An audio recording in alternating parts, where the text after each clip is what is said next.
estrutura geral de ácidos carboxílicos e derivados, tá?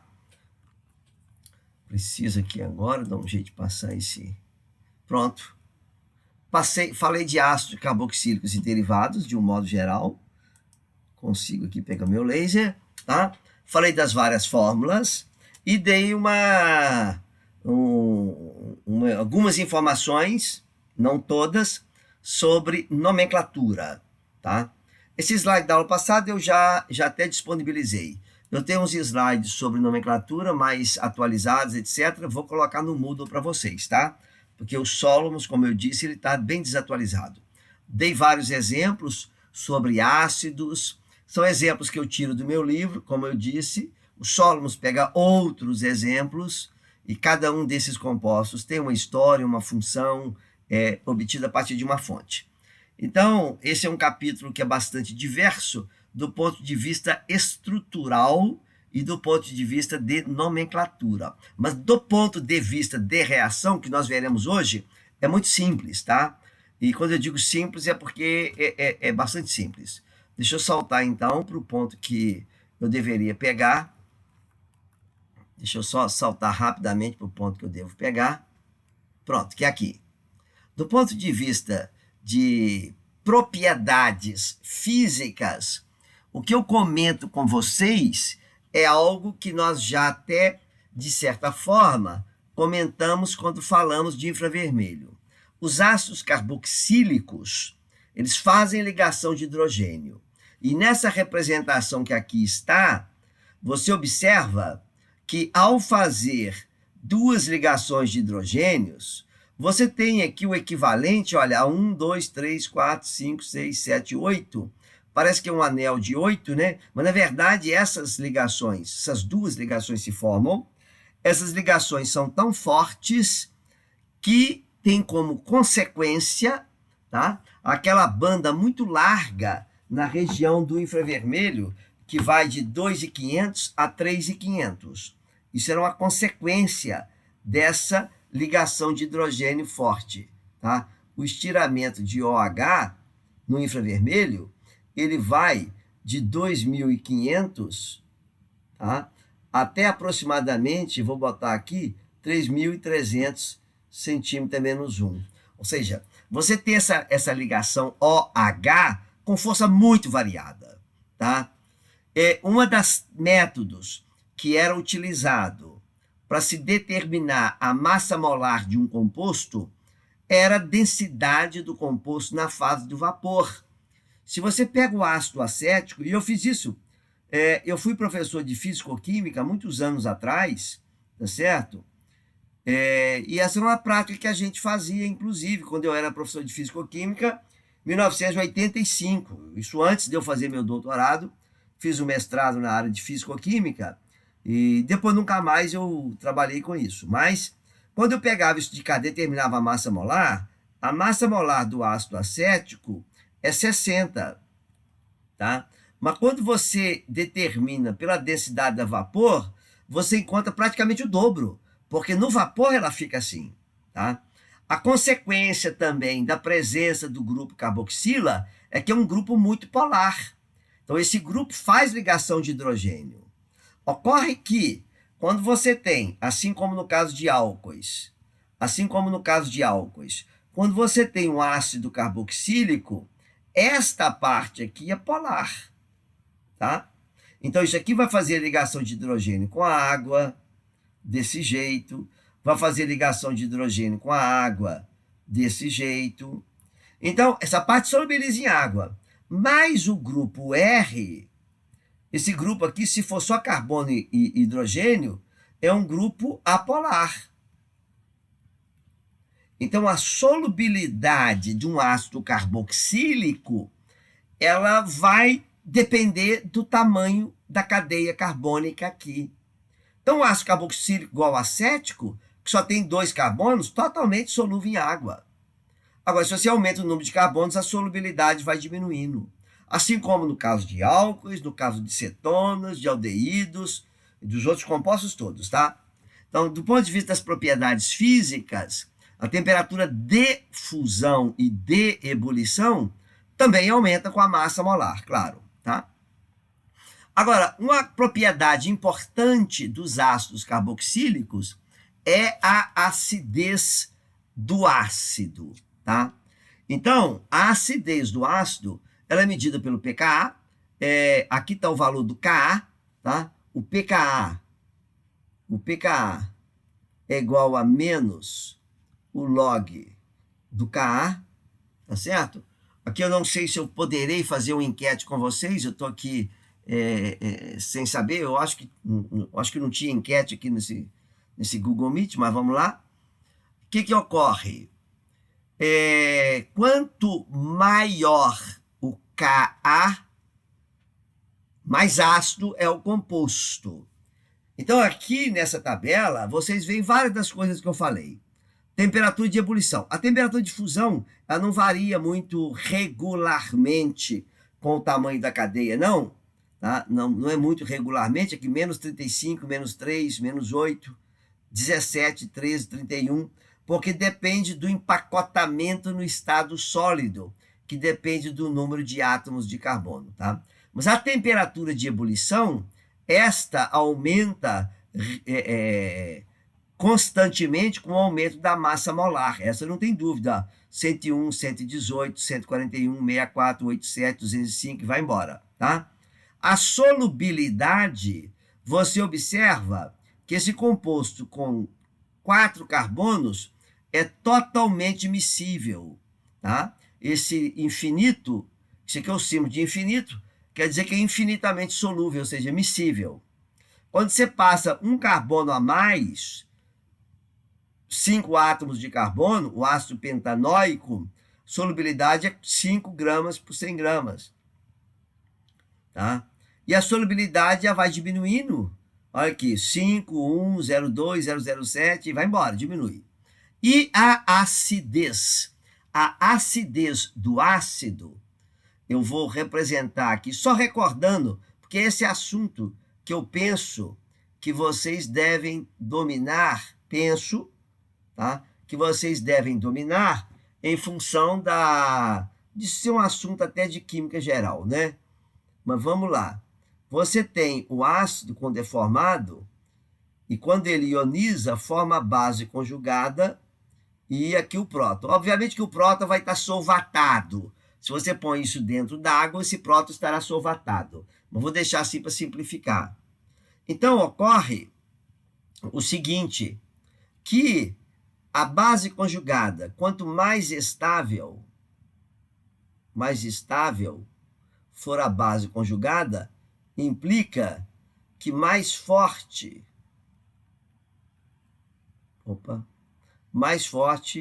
é o ácido. Tá?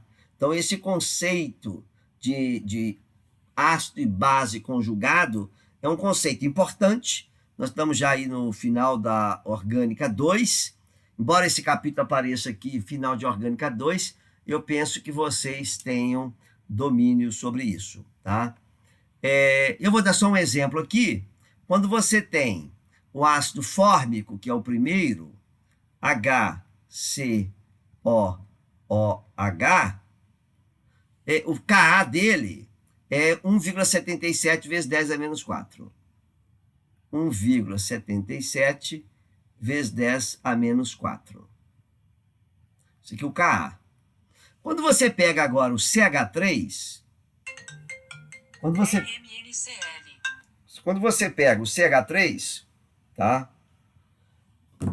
Você pega o ácido acético, tá aqui, olha. No ácido acético, você põe aqui um CH3, tirou o hidrogênio e botou um CH3, tá? O que acontece? Eu vou colocar isso aqui com a mesma potência, tá? Potência 10 a menos 4. Isso aqui é 18 vezes 10 a menos 4. Em outras palavras, esse ácido, ele é um ácido 18 vezes 10, é 0,18 vezes 10 a menos 4. Fiz a minha potência aqui errada. Não estava certo, eu podia botar aqui. Tá? É 0,18 vezes 10 a menos... 1,8, 0,18 vezes 10 a menos 4. Esse ácido é um ácido muito mais fraco. É um ácido muito mais fraco. Por que que é um ácido mais fraco? Tá certo? É um ácido mais fraco porque essa base agora, tá? Você tem aqui um grupo doador de elétrons. Tá? Deixa eu pegar uma caneta azul aqui. Você tem o CH3 que doa elétrons. Doa elétrons por efeito indutivo. Então, quando você tem grupo que doa elétrons, tá? A base vai ficar mais forte. Base forte, ácido fraco. Base fraca, ácido forte. Tá certo? A base mais estável é a base mais fraca, tá? Vou botar aqui mais estável, mais fraca. Tá?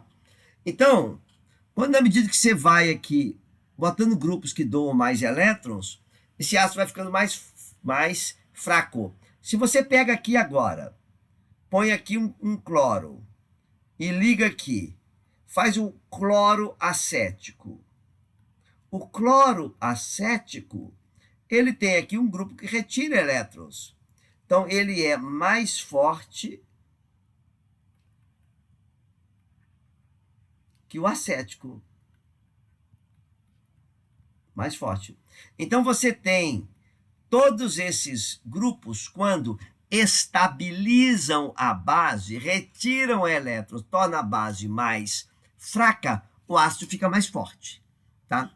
Então, eu só queria saber de vocês, eu não tenho muito mais exemplo aqui, eu só gostaria de saber de vocês, aqui eu não vou ter aqui, eu tenho um chat aqui, só queria que você escrevesse no chat aí para mim, se tem alguma pergunta, se está tranquila essa história de ácido e base, você está confortável com ácido e base?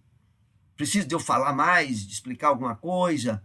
Esse tópico aí para você está tranquilo? Tá tranquilo?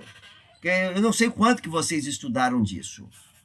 Ácido e base, você está dominando isso? Tá?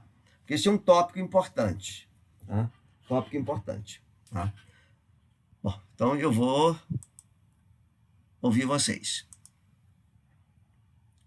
Olha, aqui tem uma equação, que é uma equação um pouquinho mais completa, né?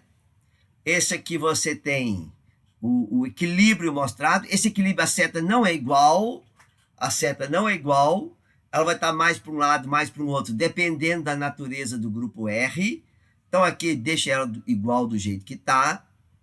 Então, a água, aqui, ela pega o próton e fica solvatada. Está aqui H3O+, e O-, tá? Ocorre o seguinte, você tem essa base conjugada, que é o carboxilato, tá certo? Quando você reage isso com bicarbonato, o bicarbonato está aqui, ó. Esse bicarbonato, só representando para vocês, o bicarbonato tem essa fórmula aqui. Eu não preciso nem botar os elétrons, tá? O bicarbonato é uma base. Isso aqui é o ácido.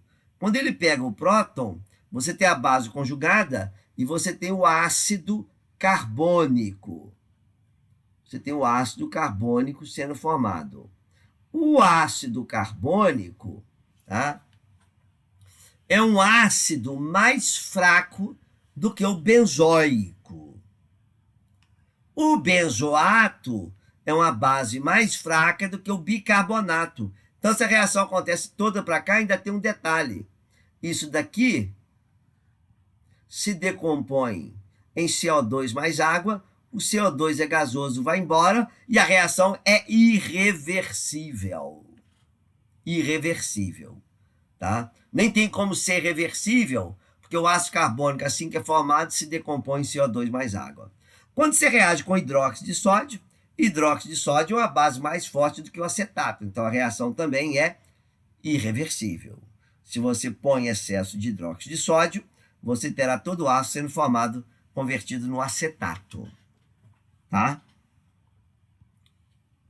Então, os sais, tá?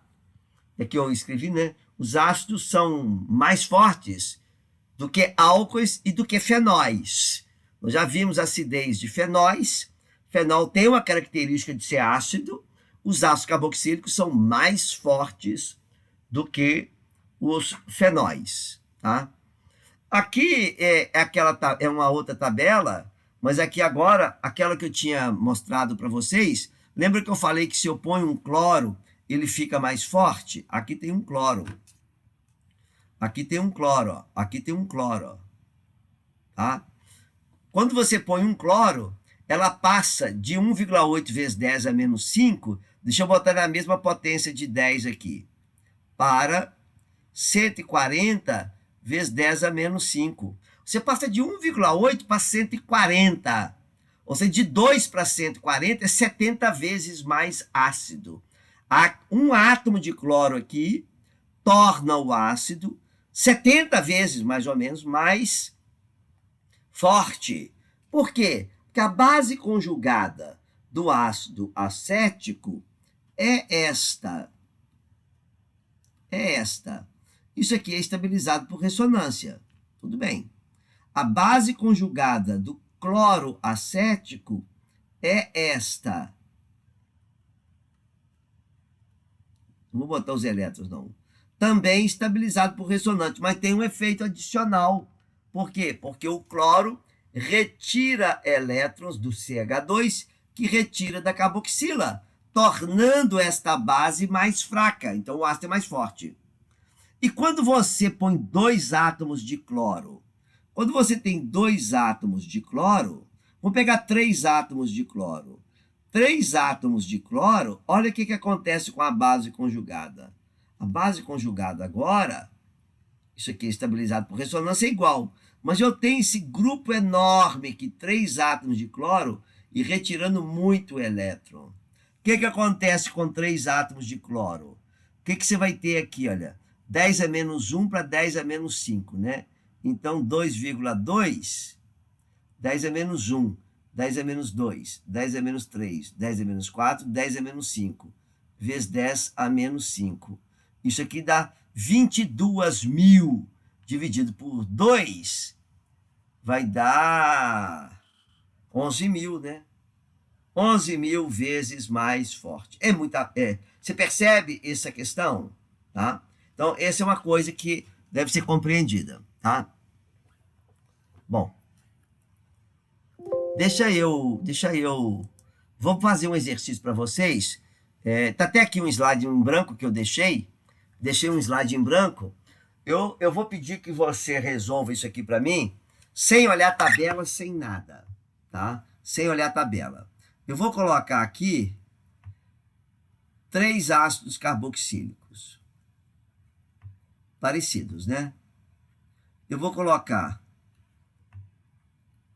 o benzoico. Vou colocar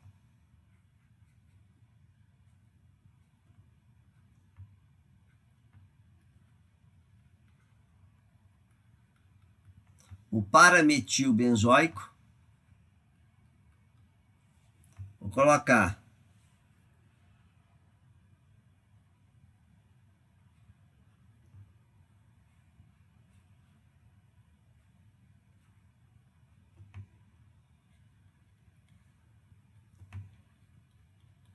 o nitrobenzoico.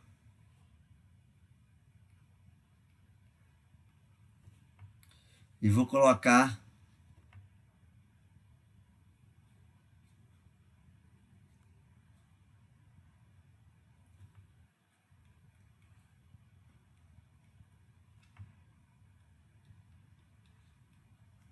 de nitro. Vou chamar isso aqui de A, de B,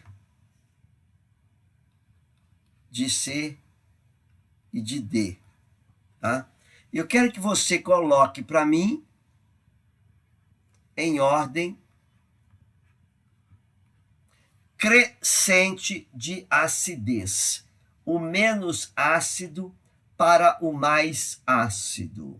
Você tem o benzoico, 4-metilbenzoico, 3-nitrobenzoico, 3-nitrobenzoico e 3,4 de nitrobenzoico.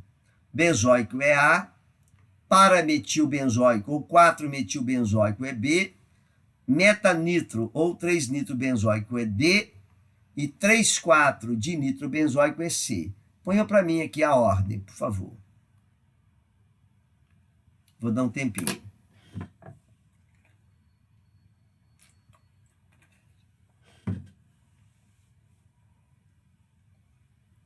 Escreve lá no chat, por favor, tá? Sequência. Põe 1,outro,outro,outro lá no chat.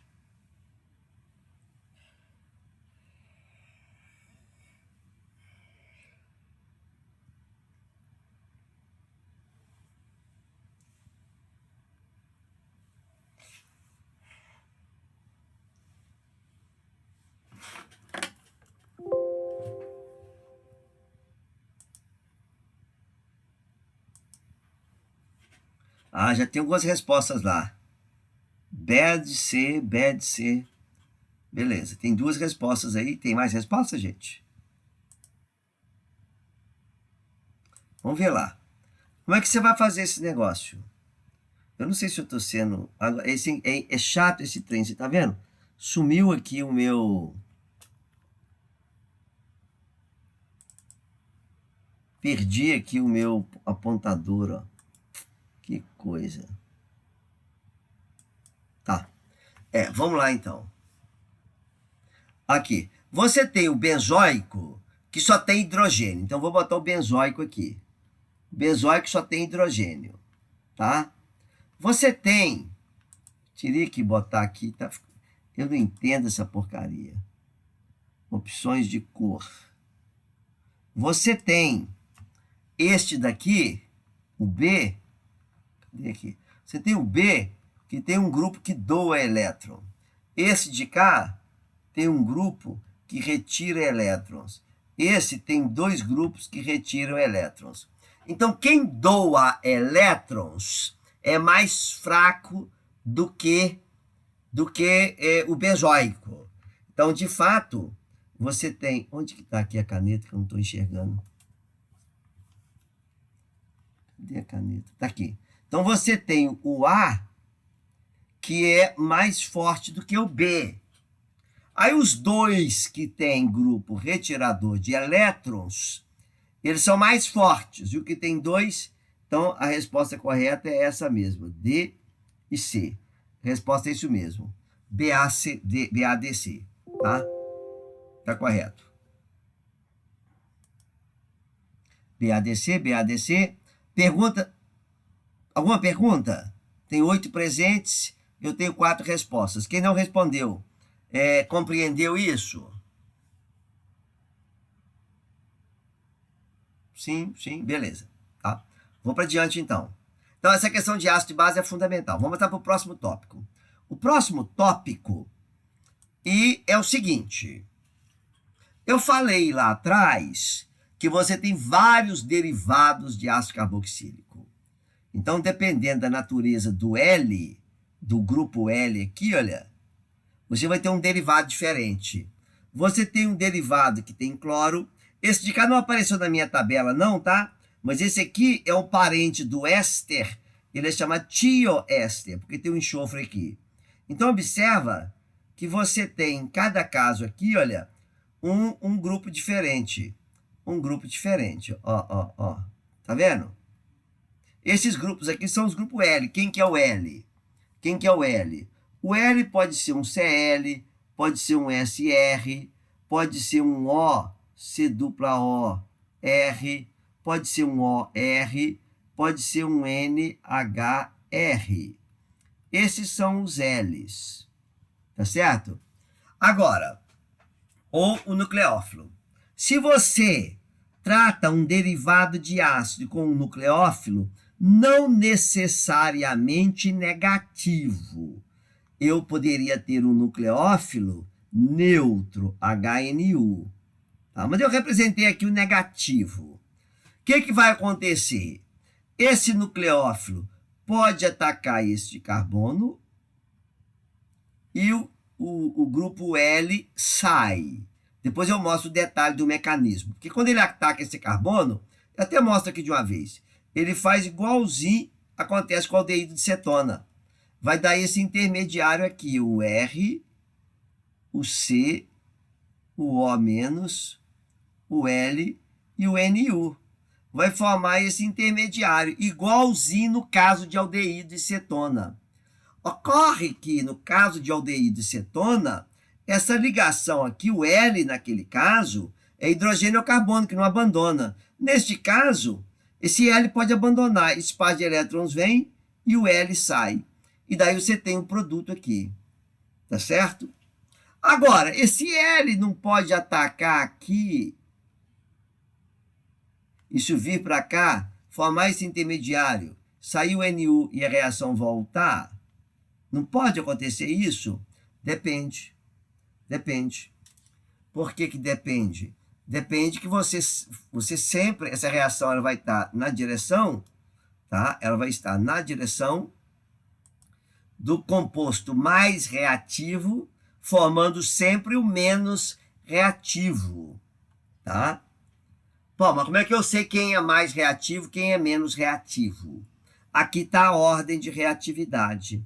Cloreto de ácido é mais reativo do que o éster tiólico, que é mais reativo que anidrido, que é mais reativo do que o éster, que é mais reativo do que a amida.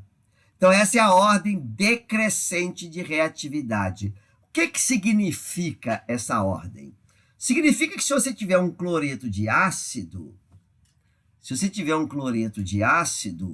esse cloreto de ácido pode ser espontaneamente, facilmente, convertido neste, etc. Se eu tiver um éster tiólico, eu converto ele em todo mundo que é menos reativo. Tem como eu converter uma amida, por exemplo, tem como eu converter aqui tem como converter a amida, por exemplo, num anidrido. Cadê aqui? Onde tá difícil de eu enxergar a caneta, que eu não estou vendo, tá aqui.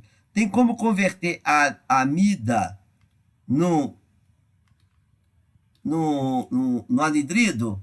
Tem, mas não é de forma espontânea. Você vai ter que fazer uma série de reações. Por exemplo, quando você solta, por exemplo, você tem algum objeto, você está em pé, pega uma caneta. Quando você solta a caneta vai cair da sua mão, na altura que estiver, que você estiver segurando, e vai cair no chão. Esse é o ponto mais estável dela. Por quê? Porque ela perde energia potencial. Tem como você inverter, pegar a caneta no chão e subir com ela? Tem como. Você inverter tem, mas não é o processo espontâneo, você vai gastar energia. Tá? Então você tem essa sequência de reações. Tá? Nesse momento, eu quero saber se esse ponto ficou claro, essa sequência aqui. Se vocês têm alguma pergunta neste ponto. Quero ir devagar aqui. Tem alguma pergunta? Ou às vezes vocês até já sabem disso e eu estou muito devagar aqui. Eu lembro que eu tinha um professor excelente, mas ele era tão devagar que eu não gostava. A turma gostava, eu não, porque ele era muito devagar. Bom, não tem pergunta. Até aqui ok, velocidade está ótima, maravilha. Eu tenho uma pergunta. Eu vou fazer um monte de pergunta aqui. Vê se essa pergunta você não passou na sua cabeça. Eu vou ter que decorar essa sequência? O que você acha? Não. Fala, Wesley. Não. Não, espero que não, né? O que você tem que fazer para você saber, para você não ter que decorar, mas saber? Tem que entender. Você tem que entender o motivo, tá? O motivo, tá? Ou seja, o porquê da sequência. Você tem que entender isso. Porquê dessa sequência. Então vamos lá agora entender a reação.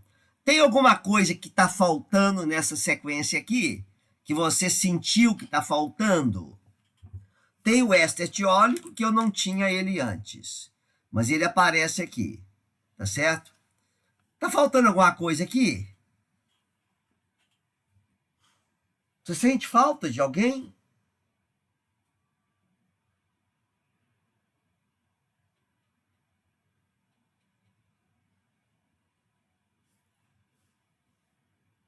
Do próprio ácido? Do próprio ácido, né? É como se você convidasse os seus amigos todos e o seu amigo mais importante não aparece, você não dá falta dele, tá faltando o ácido aqui na sequência. Tá certo? Beleza.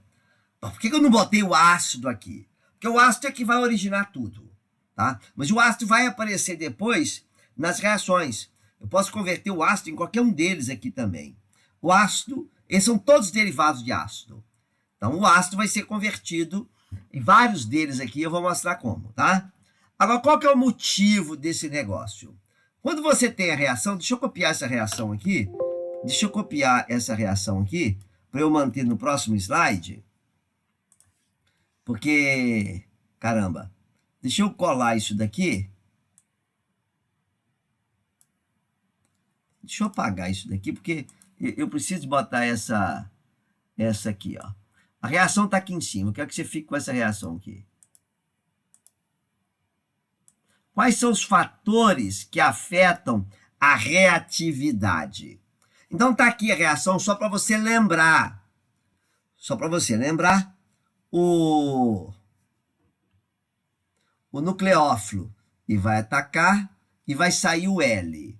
Olha, o nucleófilo negativo é uma base, mas ele está funcionando como nucleófilo. Esse aqui também é uma base. Independentemente do mecanismo, só estou te mostrando o seguinte. Quando você tem o cloreto, quem abandona é o cloreto. Quando você tem o anidrido, quem abandona é o anidrido. É o sal do ácido carboxílico. Quando você tem um éster, é o alcóxido que abandona. O com ácido é o próprio hidróxido. E aqui é o NH2- que abandona. Então, o que afeta aqui? A basicidade do grupo abandonador. Quanto base mais fraca, o grupo tende o quê? Uma reação sempre a formar uma base mais fraca. Então, essa sequência é da base, que é um assunto ainda lá da Orgânica 1, que é um assunto que permeia todo o curso de Química, raça de base. É um assunto que deve ser dominado. Se você sair um belo dia aí para fazer algum concurso, de um modo geral, nos concursos sempre cai um tópico, ácido de base. Então, essa é um dos efeitos que explica. Qual é o outro efeito que explica? Que é o seguinte, todos os derivados de ácido carboxílico, você tem aqui um heteroátomo. Ou é um cloro, ou é um oxigênio, ou é um nitrogênio, ou é um enxofre. Tá? E ele vai existir você vai ter essa possibilidade de ter essa estrutura de ressonância. Quanto mais a estrutura de ressonância 2 for importante, mais forte é a ligação de L com o carbono. Então, mais difícil de sair. Então, presta atenção no seguinte. Deixa eu ver o que eu tenho para frente aqui. Tá? Não, aqui para frente eu não tenho. Eu vou ter que escrever aqui, tá? Então, eu vou botar uma... Eu vou escrever, então, essa estrutura de ressonância aqui. Deixa eu apagar isso daqui e deixa eu apagar isso daqui. Deixa eu apagar isso tudo daqui. Tá? E você tem ainda o efeito indutivo, tá? Retirador de elétrons, tá? Do grupo. Tá? O efeito indutivo que retira elétrons estabiliza a base. Mas vamos voltar para o ponto central aqui. Então, você tem aqui, olha, você tem aqui um éster. Um éster. Esse éster vai ter aqui aquela estrutura de ressonância. Vai ter estrutura de ressonância em que o oxigênio ficou positivo e esse ficou negativo. Tá? Você tem agora uma amida.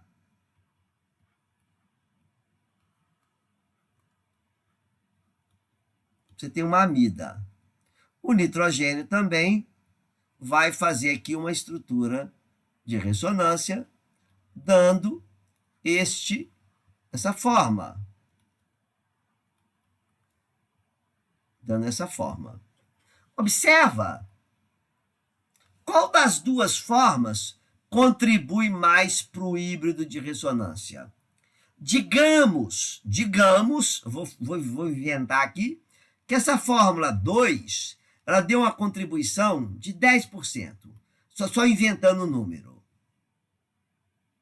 Qual que é a contribuição dessa de cá para o híbrido de ressonância? Maior, igual, maior ou menor que 10%? O que vocês acham?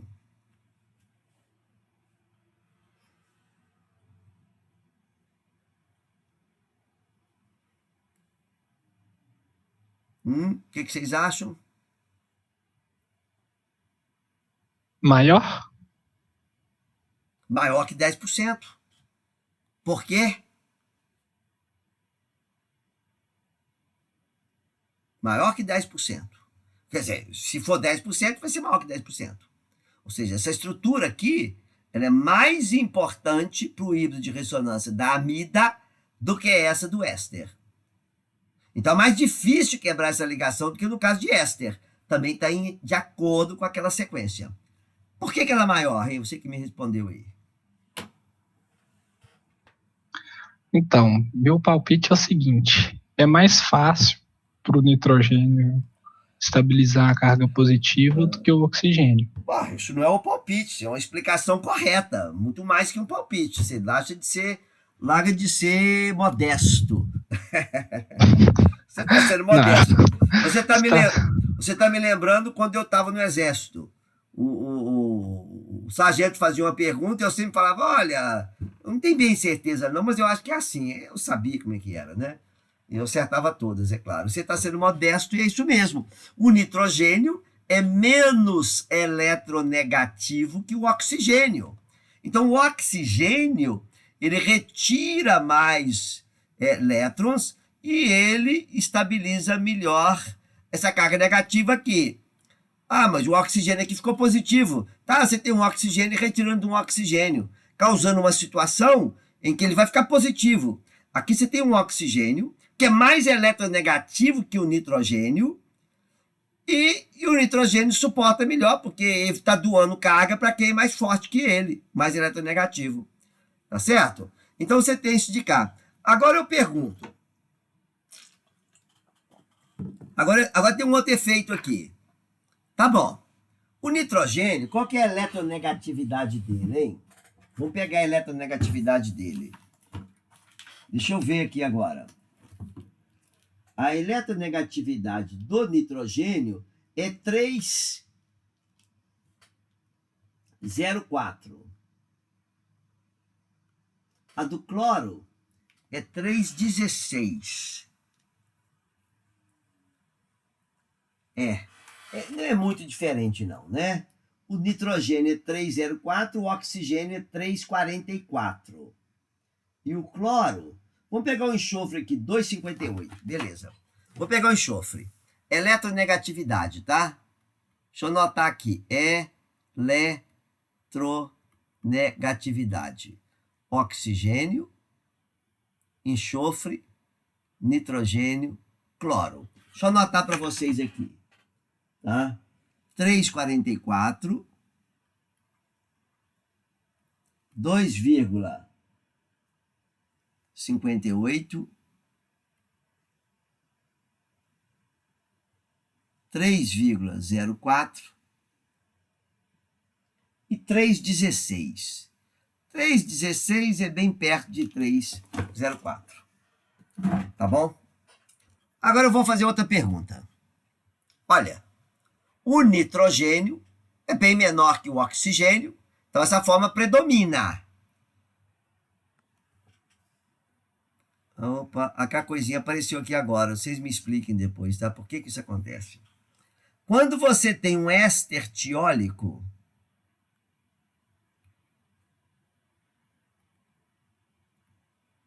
o enxofre doa. Você vai ter isso daqui.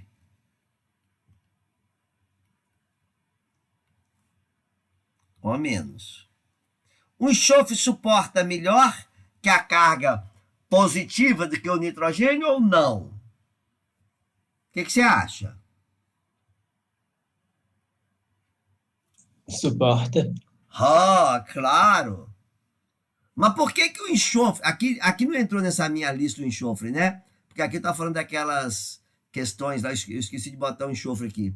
Por que você tem, nessa sequência anterior, aqui, olha, o éster tiólico cá em cima, olha, entre os mais reativos? Por quê? Primeiro, a base conjugada dele vai ser mais fraca do que o nitrogênio. A base conjugada é mais fraca, tá bom. Então ele tem que estar cá em cima. Mas ele é muito menos eletronegativo que o nitrogênio. Então, dessa forma, deve predominar. Mas como é que o enxofre está cá em cima? Exatamente no lado oposto do nitrogênio. Alguma ideia? Porque o raio dele é maior, ele vai ter cara, quem que está falando? Leonardo. Pois é, eu acho que estou dando aula à toa. Vocês estão sabendo isso tudo. Eu estou aqui achando que estou fazendo vantagem, vocês estão sabendo. É isso mesmo, Leonardo. Ou seja, você vai ter aqui... Tá? Eu acho que eu estou... Mas eu quero explicar isso bem devagarinho, por quê? Porque senão você vai ficar achando que vai ter que decorar aquela tabela. Você não tem que decorar a tabela. Aqui você vai ter... aqui você vai ter um orbital 2p do carbono com um orbital 3p do enxofre. Essa coisa não vai dar ressonância direito.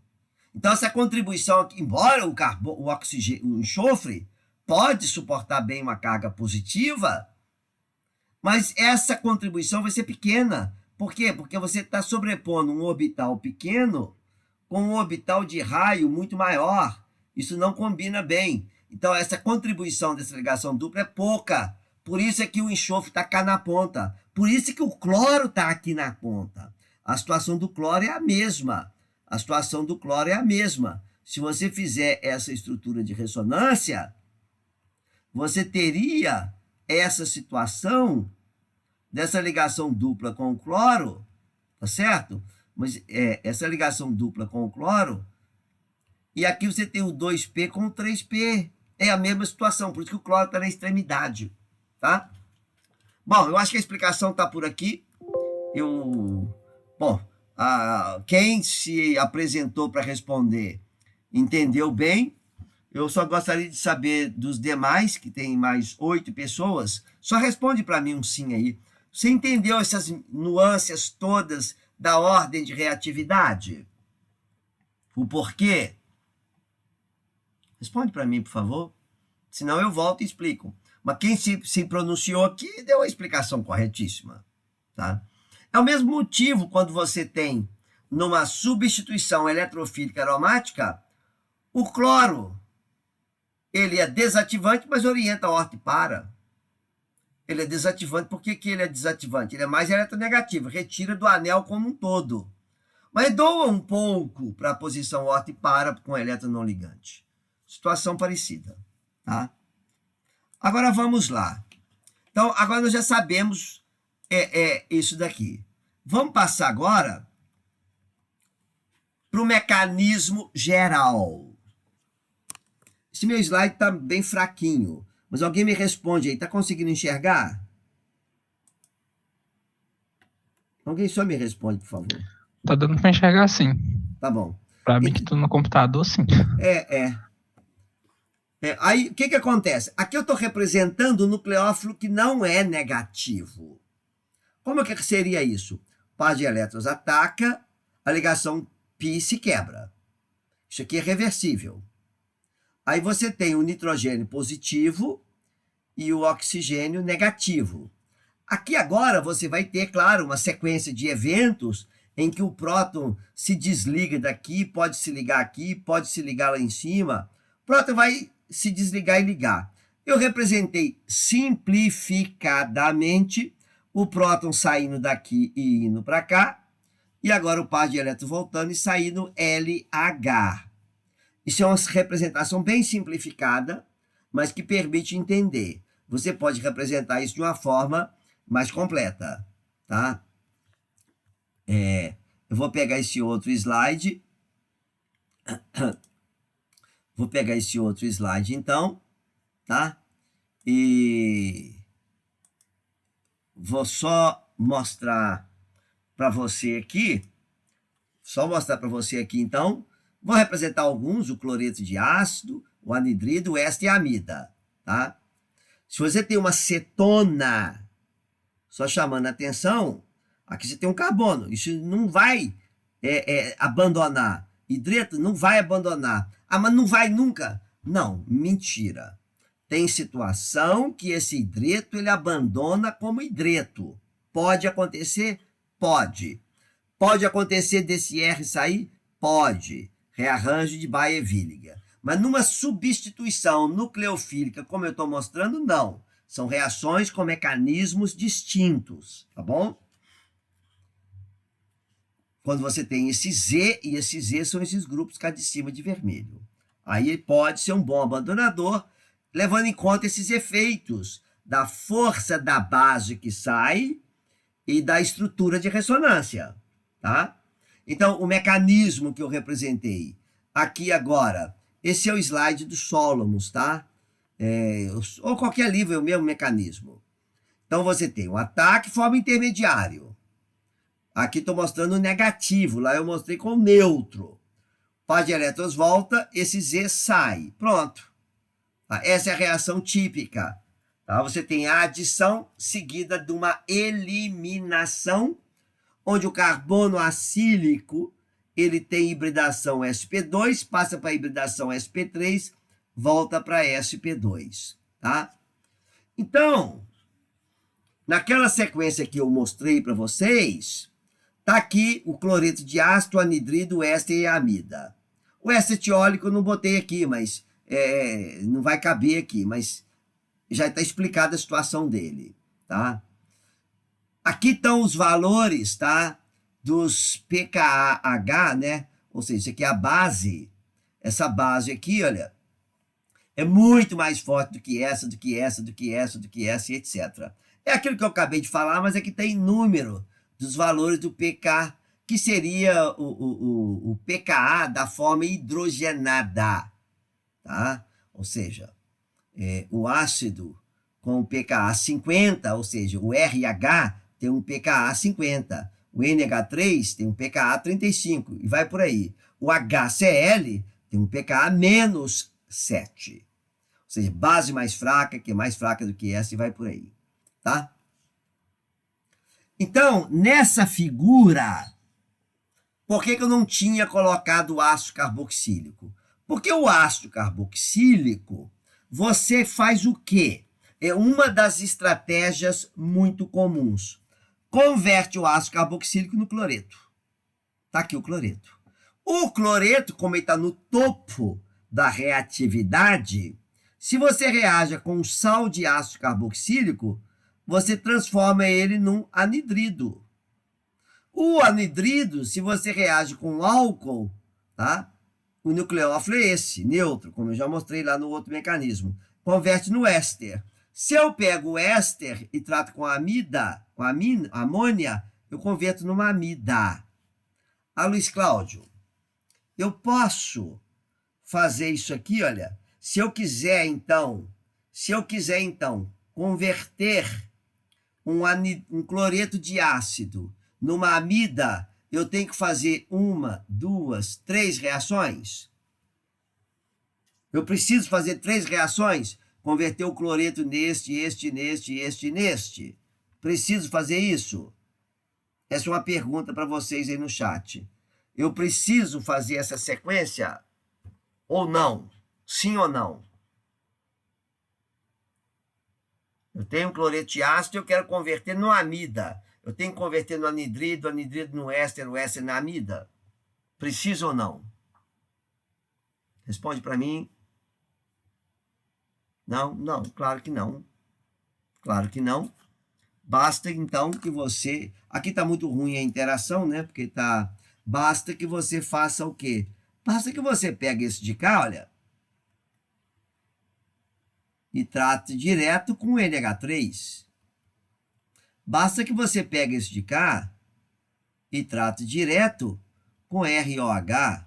Você não precisa fazer isso. Então, quem está em cima é convertido em qualquer um dos que está embaixo. E todos esses daqui, olha, se você trata com água, você converte no ácido. Se trata com água, converte no ácido. Se trata com água, converte no ácido. Se trata com água, aqui tá meio exagerado, não é só água, tá? Você vai ter que botar alguma coisa a mais aqui. Porque você vai ter que botar H+, ou OH-. E vai ter que dar uma aquecida geral aqui, boa, tá? Porque só pegar a amida e misturar com água, não vai reagir. A amida é muito pouco reativa, certo? Se ela for solúvel em água, o máximo que vai ocorrer é solubilizar. Máximo. Como que se obtém o cloreto de ácido? São 8h10. Nós vamos até 8h40. Nós perdemos um tempo. Posso continuar, gente? Só diga para mim, em vez de dar uma paradinha, nós começamos atrasado, eu posso? Eu não gosto, mas posso. Vou continuar, tá? Porque nós perdemos tempo. Desculpa. Tá? Então, observa o seguinte, olha. Acompanha comigo aqui. O cloreto de tionila tem esta fórmula. O ácido vem, par de elétrons vem, par de elétrons vem. Você tem, então, esse intermediário. Se par de elétrons vem, sai cloreto. Aqui está muito detalhado, tá vendo? Sai primeiro o cloreto, depois o cloreto pega isso de cá, dá o HCl. Aí você tem esse intermediário. Esse intermediário agora, o cloreto ataca. E agora, quem é o grupo abandonador? O grupo abandonador é tudo isso daqui, ó. Tá? O nucleófilo aqui ataca. Aquele mecanismo geral. Quem é o nucleófilo? É o cloreto. Tá ele aqui. Agora, esse par de elétrons vem e ele sai. Esse intermediário se decompõe. Isso aqui é muito estável. É neutro. Estável. Isso aqui é base fraca. Base fraca. É estável. Então, o cloreto de ácido, ele é obtido pela reação de um ácido carboxílico com cloreto de tionila. Deixa eu acrescentar um slide aqui. Nessa sequência aqui. Tá? Deixa eu só pegar o design aqui, botar ele um pouquinho mais largo. Tá? E mostrar o seguinte. Você tem, então, um ácido carboxílico.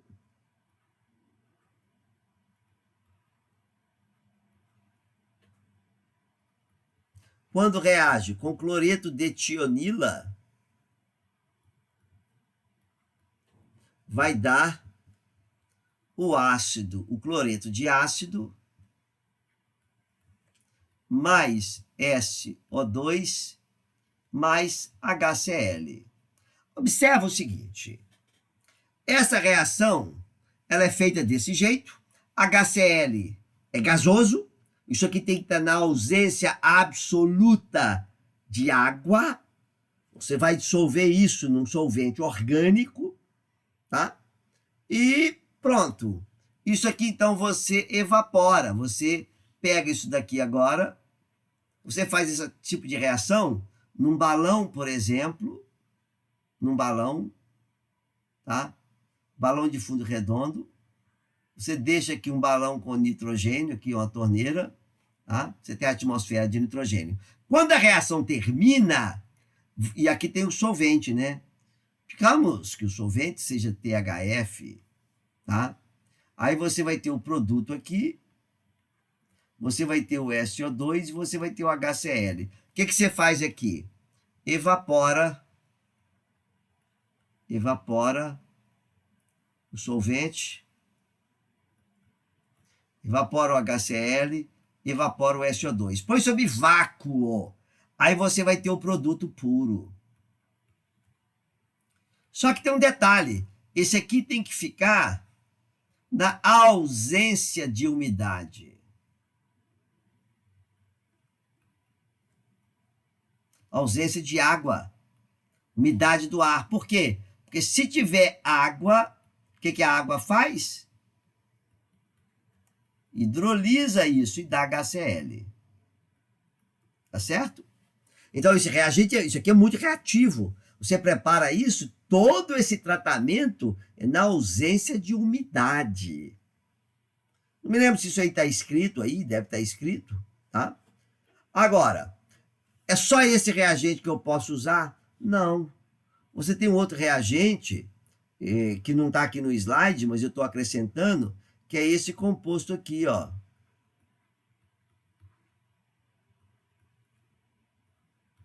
Que é o cloreto. Eu prefiro esse. Cloreto de oxalila. Cloreto de oxalila, que é um derivado do ácido oxálico. Ocorre que esse reagente é muito mais caro, tá? Esse reagente é muito mais caro. Eu costumo ter esse cloreto de oxalila no meu laboratório, porque esse de cá, o cloretionila, é um reagente é uma substância muito reativa. Nada de errado com isso, mas você tem uma outra opção aqui, que é bastante reativa, mas é um pouco mais branda, tá? Então, uma vez que eu pego um ácido carboxílico, ô Luiz Carlos, então sempre que eu quiser pegar um ácido carboxílico e converter, por exemplo, num éster,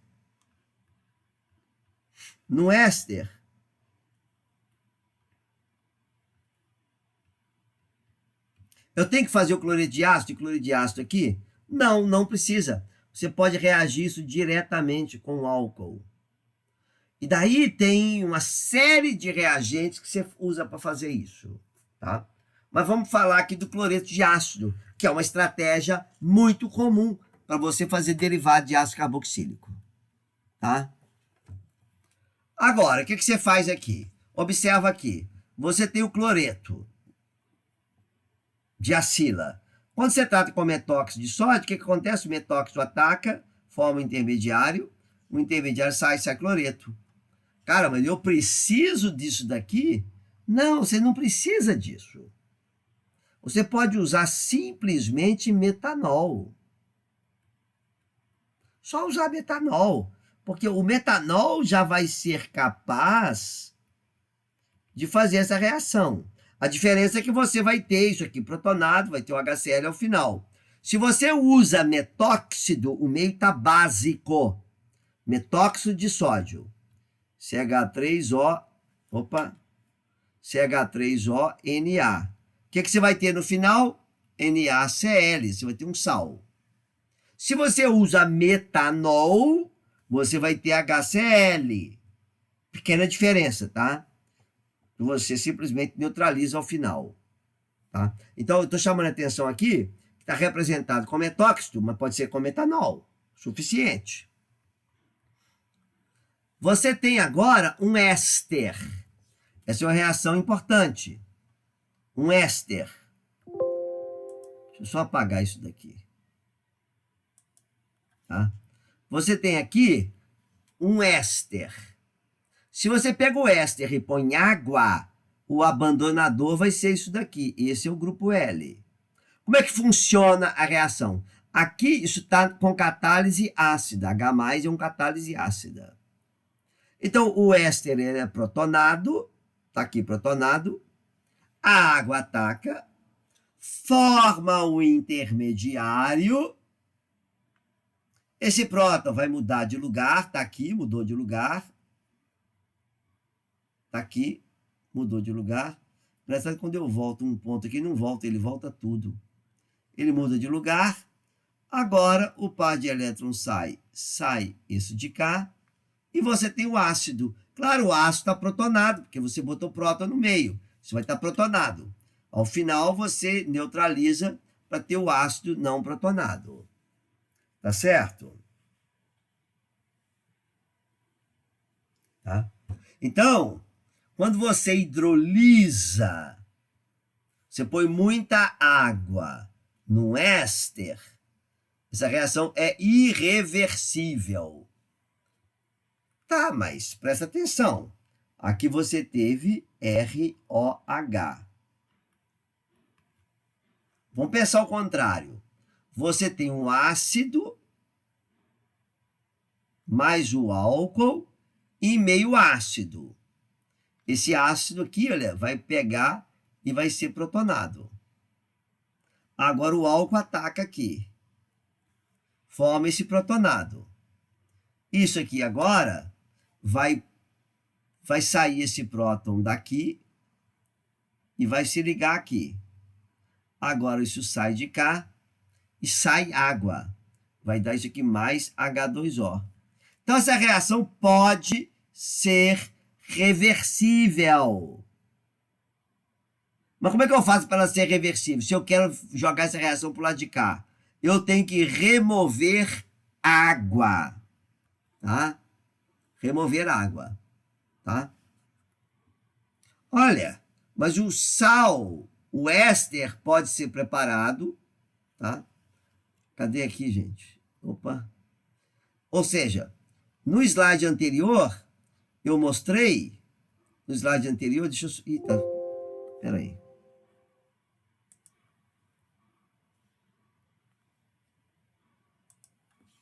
Tá. No slide anterior, eu estou te mostrando que um éster mais água dá ácido mais álcool. E aqui está o mecanismo. Mas essa reação pode ser reversível? Pode. Se eu retirar a água. Então, olha aqui. Eu tenho ácido. Eu pego o álcool. Vai dar o éster mais água. Como é que eu jogo ela para um lado ou para o outro? Engraçado, está sumindo. Como é que eu faço isso ir para um lado ou para o outro? Para a esquerda ou para a direita? Se eu ponho muito metanol com ácido e retiro a água, a reação forma o éster. Se eu pego o éster e ponho muita água e ponho ácido, a reação é uma hidrólise. Tá? Essa foi uma das primeiras reações a ser estudadas ainda no século XIX. Reação de cinética, inclusive. Os primeiros estudos cinéticos, que foi hidrólise de éster. Então é uma coisa muito antiga. Tá? Química orgânica estava se estabelecendo no século XIX, juntamente com outras áreas da química, como cinética, termodinâmica. E do ponto de vista da cinética, a hidrólise de ésteres era uma das reações que era investigada, já conhecida.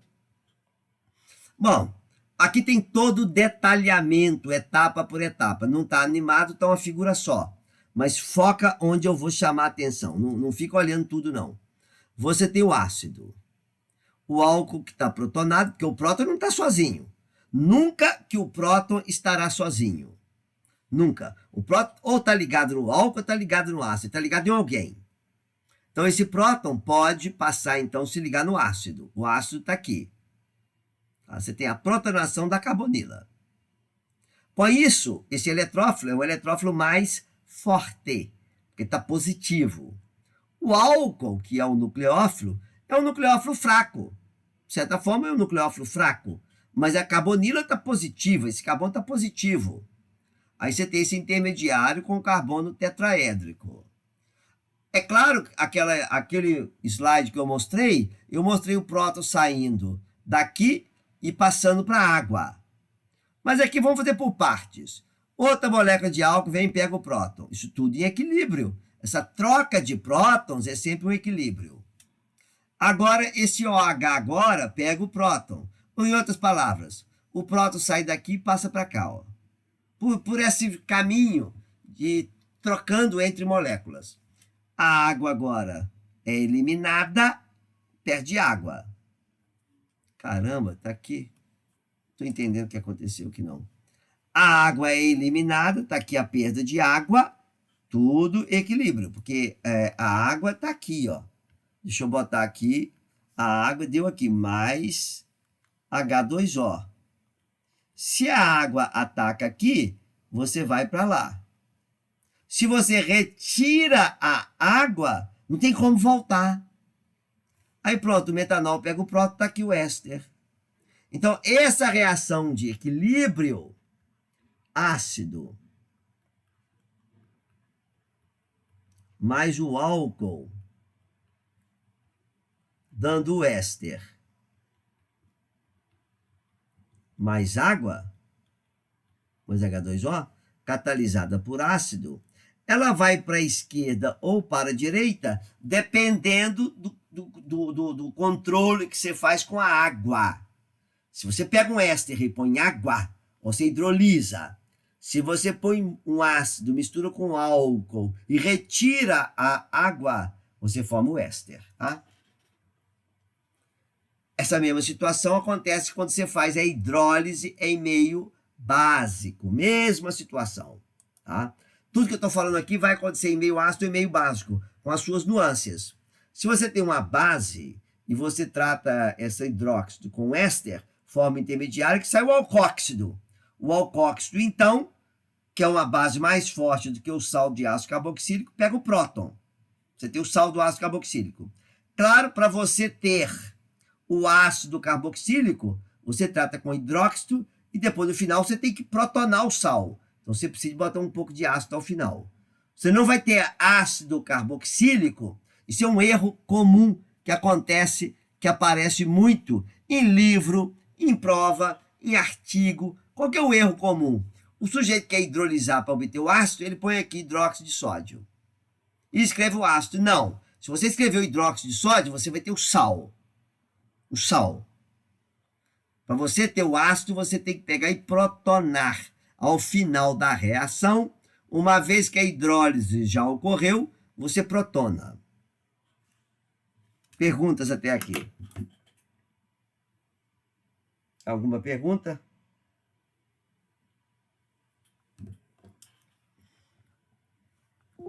Deixa eu só sair daqui um pouquinho, deixa eu ver as horas aqui, 8h20, tem um tempinho. Alguma pergunta até aqui, gente?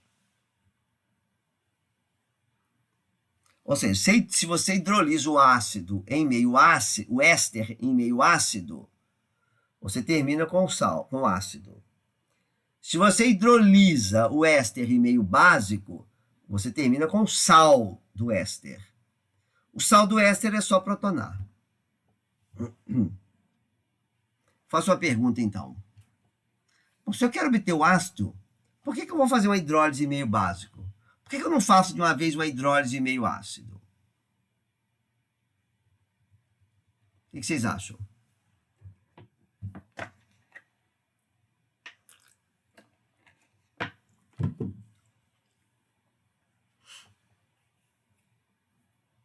Entenderam a pergunta? Te mostrei 2 slides. Num eu hidroliso o éster em meio ácido e obtenho o ácido, mais o álcool. O outro eu hidroliso o éster em meio básico. Mas eu quero ácido. Então eu ponho base e depois eu ponho o ácido. Por que eu faço isso? Por que eu vou ter que botar base para depois botar ácido? Põe ácido de uma vez. O que você acha?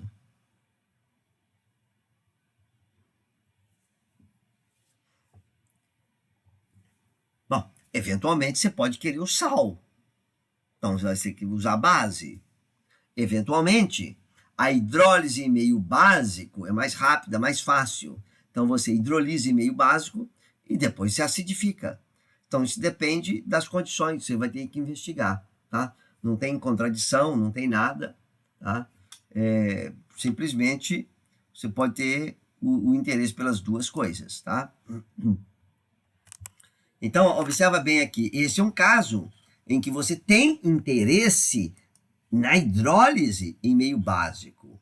Porque se você pega aqui, isso aqui é uma representação genérica, tá? De um triacilglicerídeo, tá? Isso aqui que tá, essa parte que está aqui embaixo é o glicerol. Então, essa parte aqui é o glicerol que está esterificado. Quando você tem óleo de soja, óleo de azeite, óleo de milho, que seja, essa cadeia não é saturada, essa cadeia é poliinsaturada. Então, quando você pega gordura animal ou óleo vegetal, faz uma hidrólise com hidróxido de sódio, você tem, então, o sal do ácido carboxílico, que é o correspondente ao sabão. Correspondente ao sabão. Tá certo? Então, e o glicerol é formado. O glicerol, então, você separa e também é usado para fazer sabão e sabonete, né? Tem sabonete de glicerina, glicerol, também conhecido como glicerina. Então, isso aqui é a reação chamada de saponificação. Por que é saponificação? Porque essa molécula que tem aqui, ela tem uma cadeia e tem uma parte. Essa parte aqui é a parte polar, que corresponde a essa de cá. E essa cauda, vamos chamar assim, é apolar. Então, o que acontece quando você dissolve um sabão ou um detergente em água? Essa molécula não vai dissolver em água. Então, quando você está dissolvendo um sabão em água, sabão líquido ou qualquer sabão, essas cadeias, elas vão formar o que a gente chama de micela, tá? E eu vou tentar desenhar. Aqui eu tenho uma figura melhor. Eu já tenho uma figura melhor aqui dessa micela. Deixa eu pegar aqui. Tá tão boa não, mas é melhor do que essa que eu estou tentando fazer, tá? O que acontece?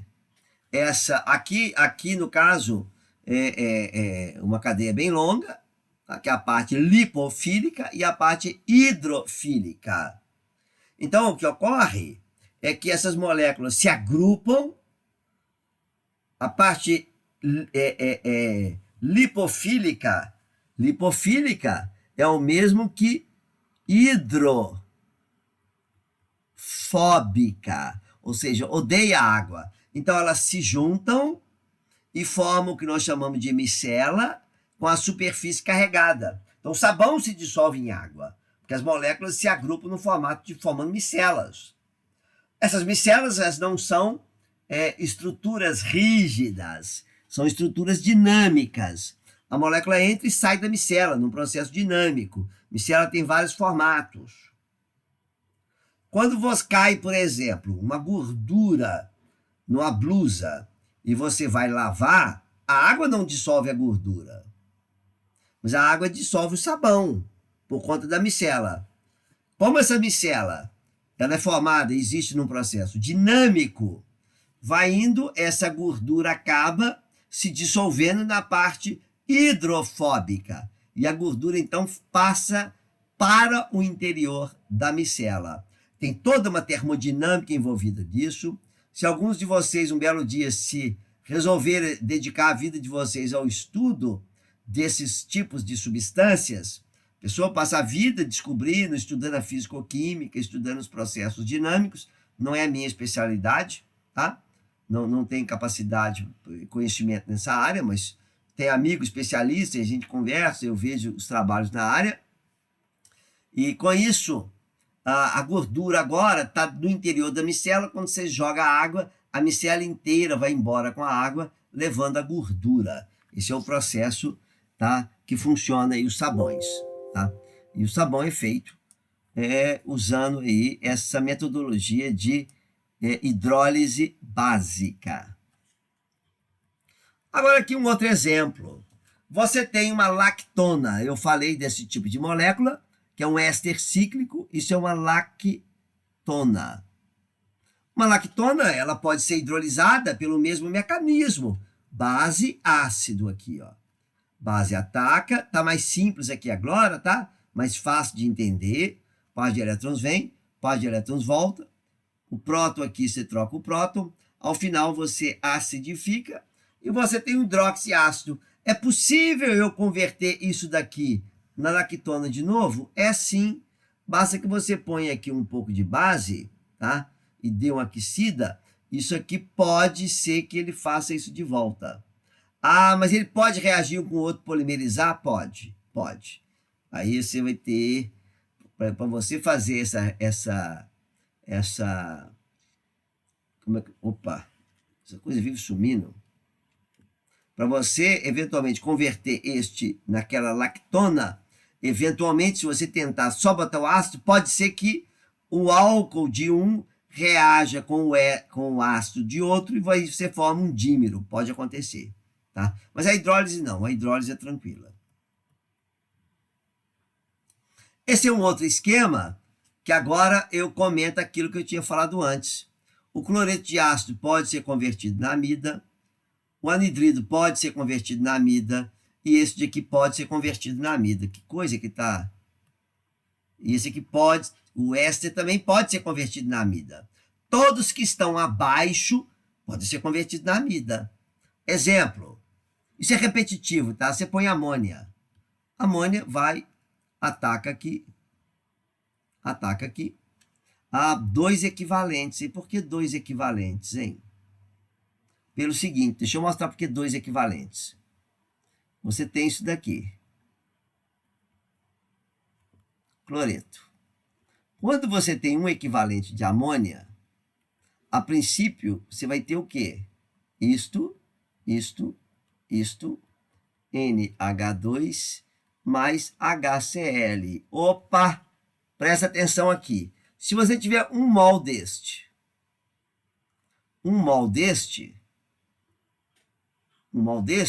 e você tem zero deste e zero deste. Quando a metade reage, você tem meio mol, você tem meio mol, você tem meio mol, você tem meio mol. O que você tem dentro de um frasco? Você tem meio mol de NH3 com meio mol de HCl. O que ele faz? Ah, ele não vai... Que coisa, gente.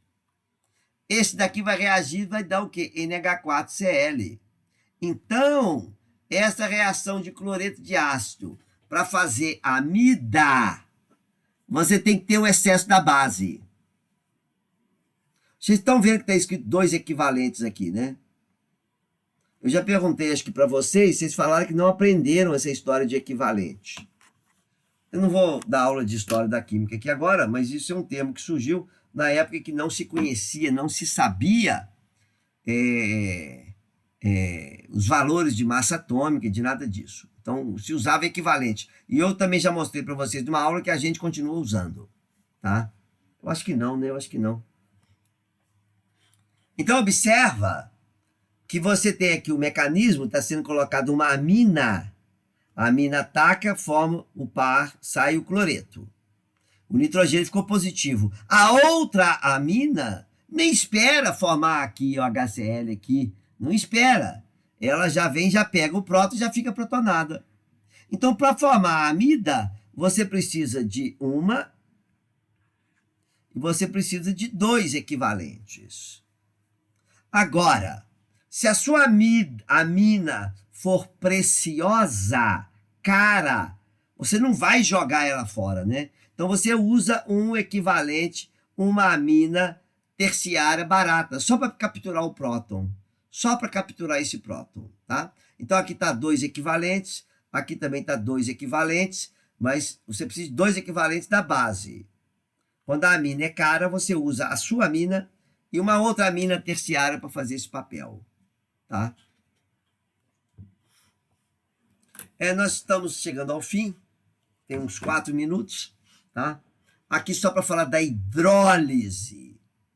Da hidrólise.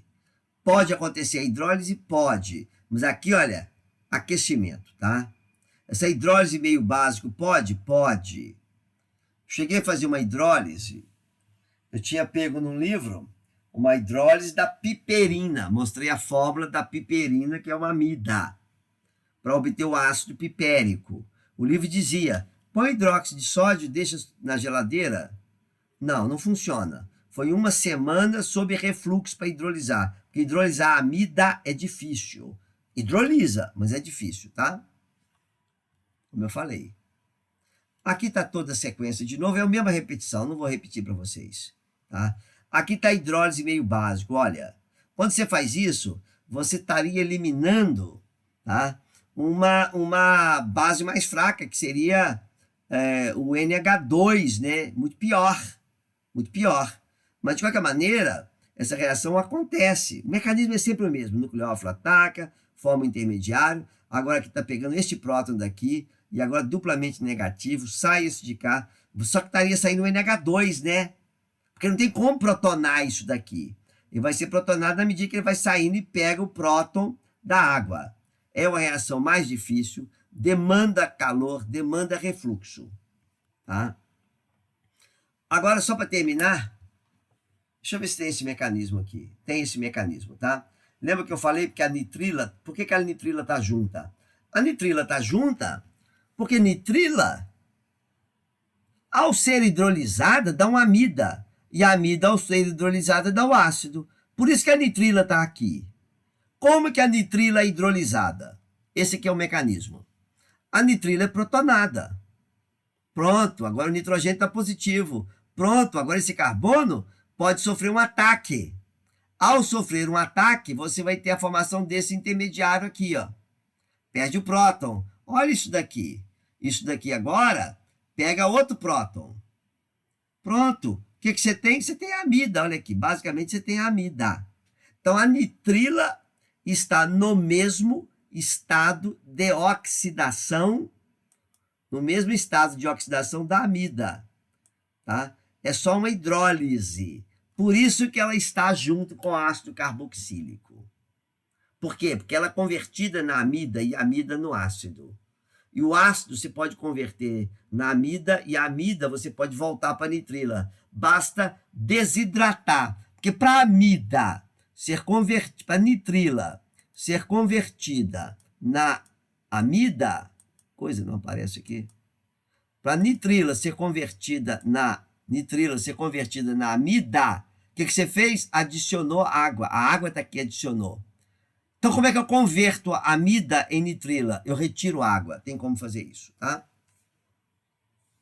Aqui é mais um mecanismo. Esse mecanismo repete 200 vezes. E era isso.